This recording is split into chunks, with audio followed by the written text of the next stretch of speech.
പൊതുവെ സ്ത്രീകൾ upper lip beauty പാർലറിൽ പോയാണ് എടുക്കുന്നത്. പക്ഷേ അത് വളരെ വേദന എടുക്കുന്ന ഒരു മെത്തേഡാണ്. നമ്മുടെ മുഖത്തുള്ള ഡെഡ് സ്കിന്നും ചെറിയ ചെറിയ രോമങ്ങളും ഇതിൽ ആയിക്കഴിഞ്ഞു. ഈ ഭാഗത്താണ് ഞാൻ കൂടുതലും ചെയ്യുന്നത്.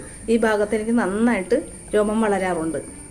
ഫേസ് ഷേവ് ചെയ്യുന്നത് വേദനയില്ലാത്ത നമുക്ക് ഒരു എളുപ്പം പോം വഴിയുമാണ്. നമുക്ക് ഫ്രീ ടൈമിൽ ഇത് ചെയ്യാം. കണ്ണിൻ്റെ താഴെ മൃദുലമായ സ്കിന്നാണ്. അവിടെ നമ്മൾ ഒരു കാരണവശാലും റൈസർ ഷേവ് ചെയ്യേണ്ട ആവശ്യമില്ല കേട്ടോ. ആ ഭാഗത്തുള്ള ഡെഡ് സ്കിന്നും, അതായത് നമുക്ക് മുഖത്ത് ആവശ്യമില്ലാത്ത ഡെഡ് സ്കിന്നെല്ലാം നമുക്ക് പോരും. ജെല്ല് മുഖത്ത് ഇവിടെ ഷേവ് ചെയ്യുമ്പോൾ കുറഞ്ഞു വരികയാണെങ്കിൽ കുറച്ചും കൂടി നിങ്ങൾ അപ്ലൈ ചെയ്യണം. റൈസർ നമ്മൾ ഇങ്ങനെ പിടിക്കോട്ടായിട്ട് ബ്ലേഡിൻ്റെ